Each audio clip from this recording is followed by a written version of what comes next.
First assignment of the week, working for a German media organization, getting scenics and a few drone shots of the Eagle Pass area of the southern U.S. border. I think I got a 2 days notice, sort of a last minute booking. And initially they had asked for just a half day rate. And I'm like, it's 3 hours for me to get down there. It's 3 hours to get back. They wanted to shoot first thing in the morning.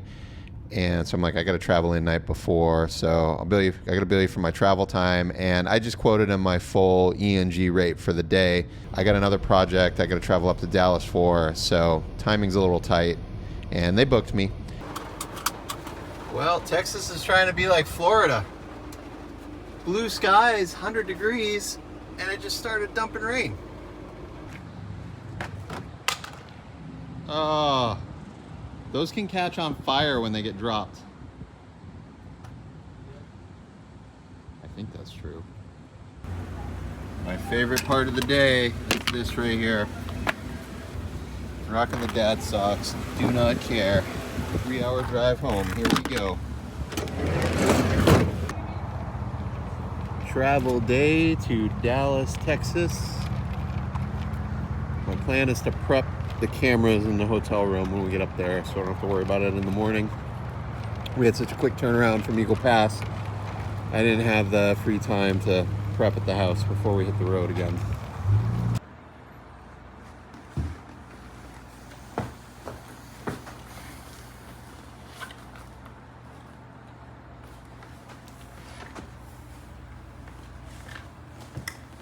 Okay, why is 2 not working?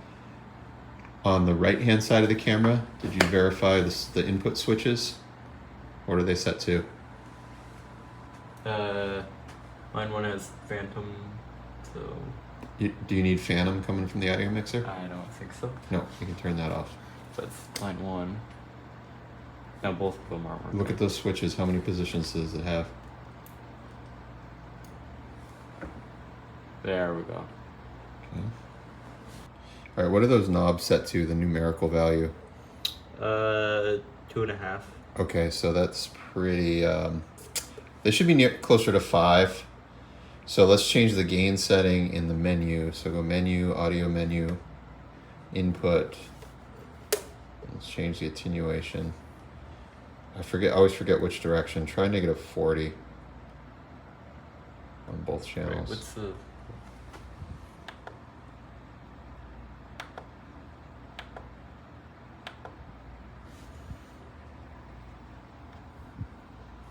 Menu, status. There you go, yeah. Now you can gain them up. They should be closer to 5.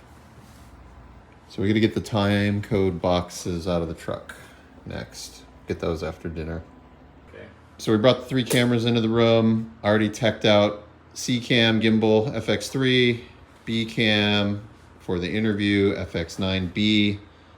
And A cam is accepting audio. I just got on camera mics on the other 2. I've set them all to the same.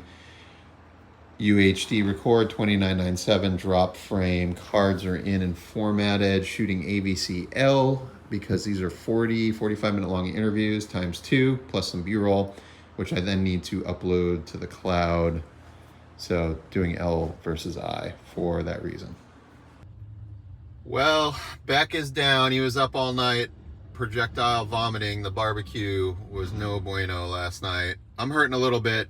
He got the brisket. I got chicken and sausage. I think it might have been actually the barbecue sauce. But anyway, I left him at the hotel. So we're down a crew member. Just had breakfast alone at the Waffle House. I love Waffle House. Just for the people watching. We don't have these down in San Antonio. But when I got here, there's a lady who had just finished breakfast. She comes out the door and just changes her clothes, takes her top off, totally exposed, not concerned at all. Good times.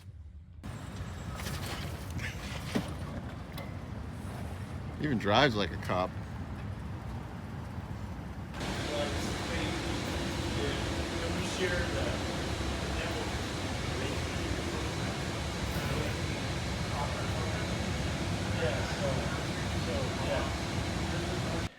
Another standard corporate day, executive interviews with 2 cameras and some B-roll.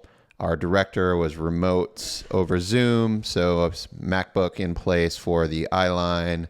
Rich field produced in the foreground there. He's sitting in for a lighting test and approval on the background. We want to see infrastructure, but we can't actually disclose what the infrastructure is, so it's going to be very shallow. So we get an 85 and 50 mil prime, both at f2, and managed to pull this one off with a single light and a single C-stand. Just had to flag a little bit of pinging on the receding hairline, and the F22X as a key, which is my current favorite key source for corporate stuff. 2 interviews, each approximately 40 minutes long, times 2 cameras, and then some FX3 and drone B-roll. Total upload of just under 160 gigs. I was able to do 50% of it at the hotel at 100 megabit, and then finished up at my house. So it was ready for download next morning. All right, we just wrapped our day. Rich field produced for us today. Rich and I met on the border. What year? Oh man, 3-4 years ago at least. Yeah, it's been a good run. So we're in Rich's Tahoe rig, and tell us what you do and what you prefer to do. Yeah, I mean, you know, news is my life and has been for many years. I ended up buying this because as a photographer, I carry, as you know, quite a bit of equipment. And this one still had the cage back there. And I had a couple of window bars welded into the back that we'll show you in a second. One of the other nice things about this is, one, I look like a cop, but I still have all the lights and even the siren. I don't have red or blue lights, which is illegal, but I will tell you that every now and then popping these white lights on can help you get through maybe a roadblock at a wildfire or hurricane. You certainly look like you know what you're doing and where you're going, and that's why I love this car. What do you got under the dash here? Under the dash, we have a large inverter. If I have a correspondent riding with me, that can help them charge, helps me charge. I can plug in my Anton Bauer bricks right here. I can run my own laptop. I mean, I'm completely self-contained in this vehicle. Sweet. Let's look at the back. Let's look at the back.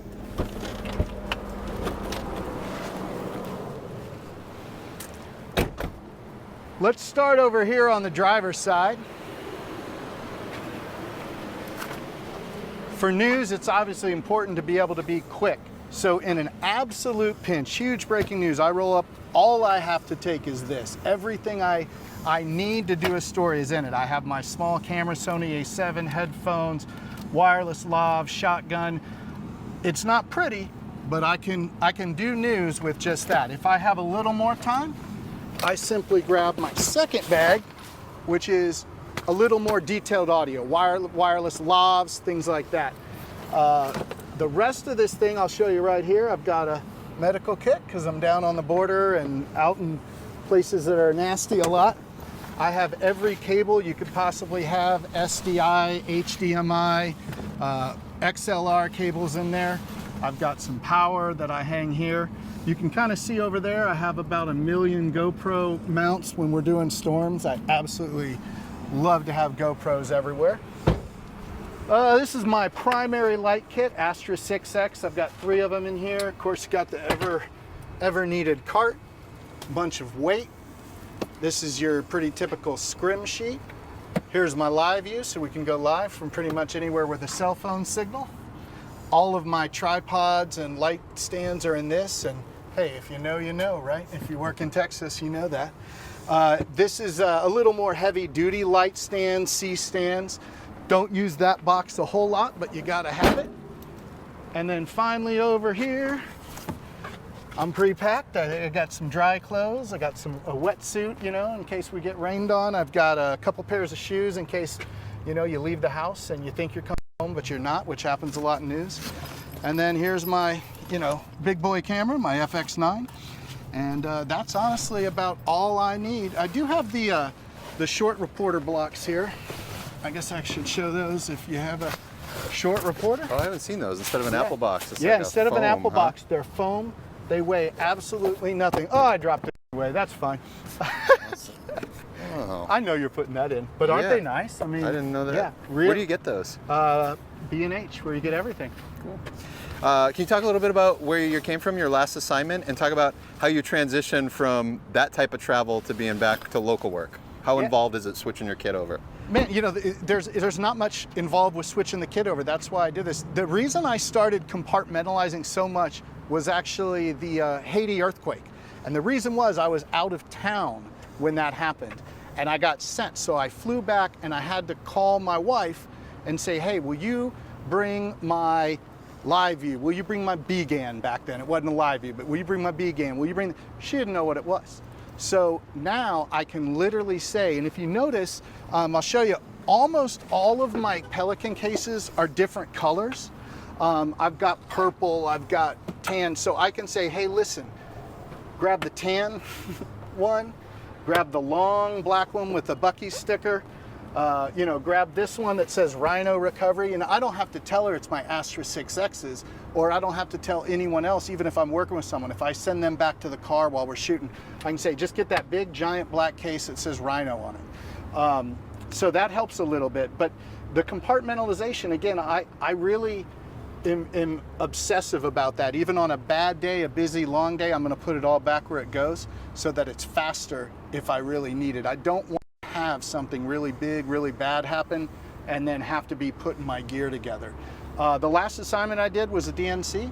I was there for 6 days for the Washington Post, one of my clients, and that was a different one because I was inside. I kind of thought I might be outside dealing with the protests, but the protests honestly didn't get that bad. So I was inside in air conditioning in a jacket and tie every day. That's not normally what I do. You know me, I like to be down on the border, get dirty. Spent a lot of time on both sides of the border in the last 20 years. That's really what I love to do. And that's what this rig, again, is built for. Again, you've driven around on the border. Border Patrol, they don't always love to see the media. I'm not by any means impersonating a police officer, but I look like I belong if I'm in this vehicle. I'm unlikely to get run off. I'm unlikely to get pulled over. And even though when we get pulled over as media, it's not a long-term problem, it slows you down, right? Somebody says, are you sure you can be out here? Well, let me check. I don't have to do that. I can generally work just constantly. I can pull up, get close, and nobody bothers me. Nice. Are you available to freelance for assignments if someone's looking for you? My gosh, I love you for that question. I am available. My company's name is Storytime Productions, and I'm pretty easy to find. Cool. Thank you, sir. Thank you. Appreciate you. Thanks for the help today. Absolutely, Winners.